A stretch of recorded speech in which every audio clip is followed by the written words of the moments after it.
Hola, hola, ¿qué tal? Mi nombre es Yaritza Cassiani. Bienvenidos y bienvenidas a Inmersión en la Historia. El día de hoy estaremos abordando un tema muy apasionante y que nos llevará a conocer los detalles específicos de un medio de comunicación que se ha mantenido a lo largo del tiempo, la radio. Sí, señoras y señores, hoy hablaremos sobre la historia de la radio en Colombia.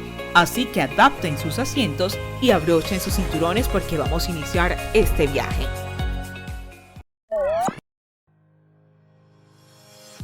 Entre 1928 y 1929, después de conquistar a Europa y Norteamérica, la radio llegó a Colombia, promovida por algunos entusiastas que convocaban la conformación de los primeros grupos y clubes de radioaficionados. Claro está que antes de esa fecha ya se habían registrado transmisiones radiales exitosas. Por ejemplo, en 1924 se escuchó en Medellín, Cartagena y Cúcuta una conferencia del ministro de Transporte de aquella época, Aquilino Villegas. Usando las instalaciones y el transmisor propio del diario El Nuevo Tiempo, habló sobre los ferrocarriles. La primera radiodifusora del país transmitió por primera vez el 8 de septiembre de 1929. Escúchese bien esta fecha.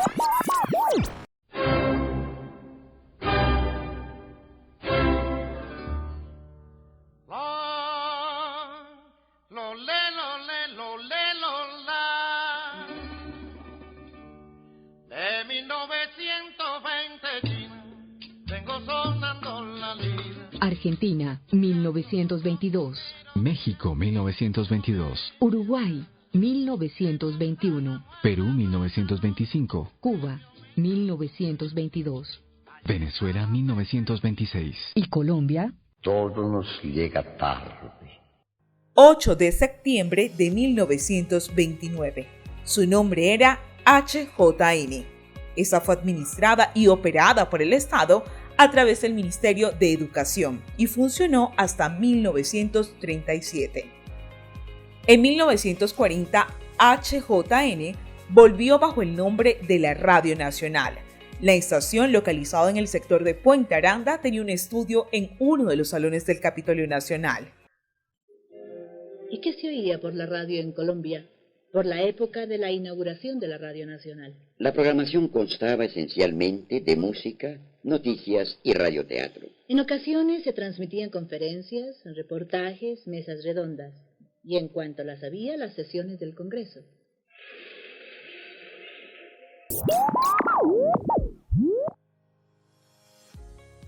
Es importante indicar que en los primeros años hubo una resistencia a este medio, pues los demás medios de comunicación, específicamente los escritos, veían amenazado su lugar en la vanguardia informativa, hasta el punto que en un marco legal de 1934, el decreto 627 planteaba cómo las noticias publicadas en los periódicos locales no podrían ser difundidas por la radio sino transcurridas 12 horas de su publicación.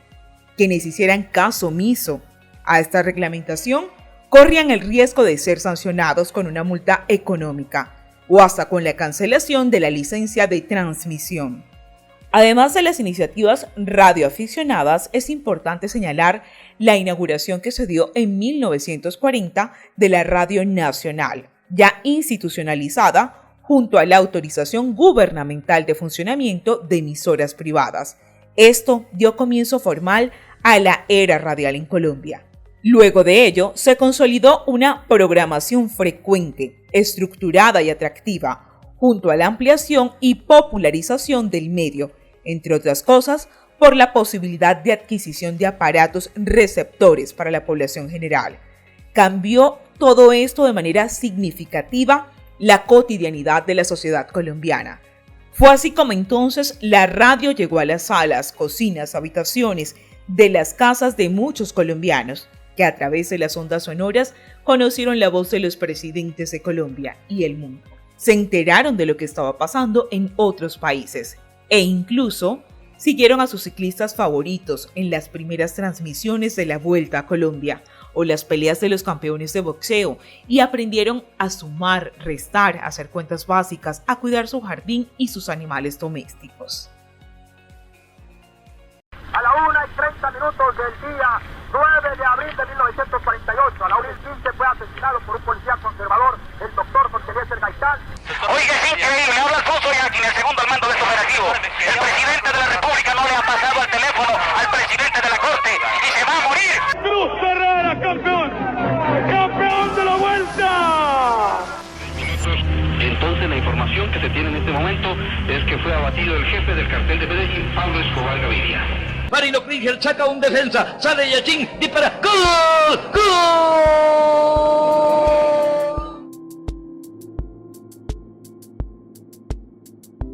La radio es una magia. La radio es la compañía de todos los días de los colombianos. Me acuerdo que se prendían los radios de mi casa al mismo tiempo para enseñarle que nos teníamos que levantar todos.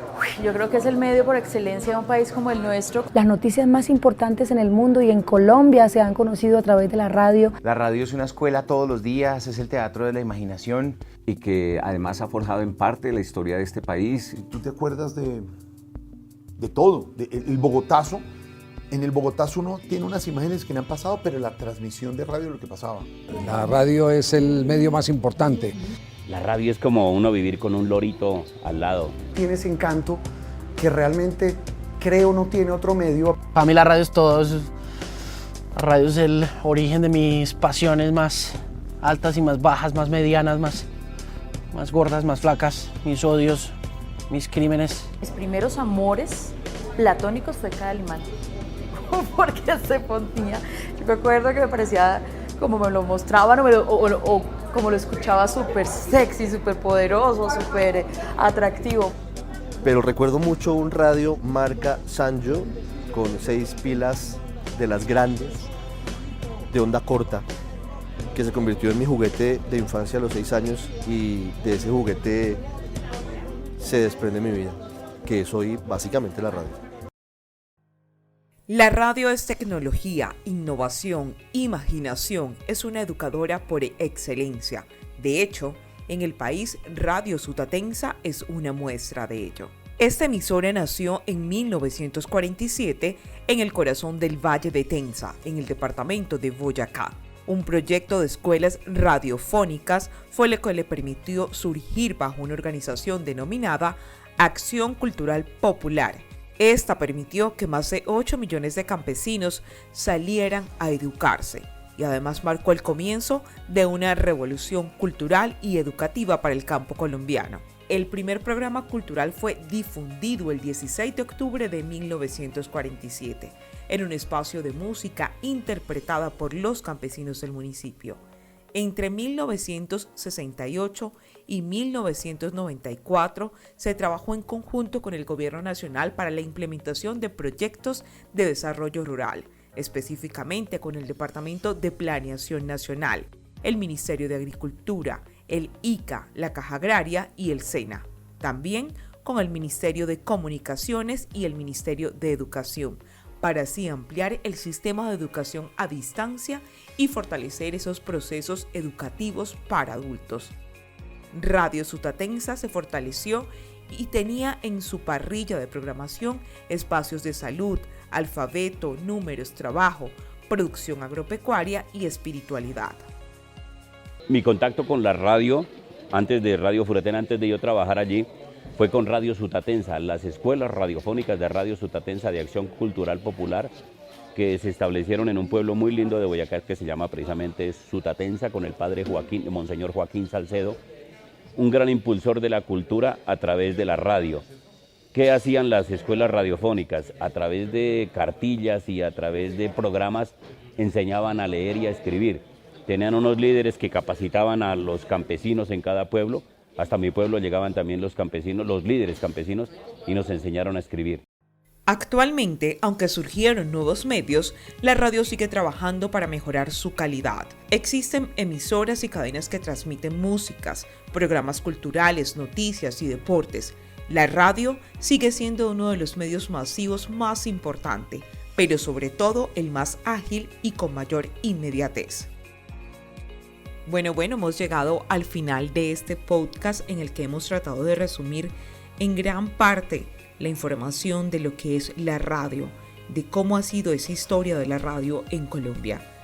Por supuesto, hay algunos detalles que serán materia de investigación para una nueva entrega, para llegar nuevamente a ustedes a través de Inmersión en la Historia.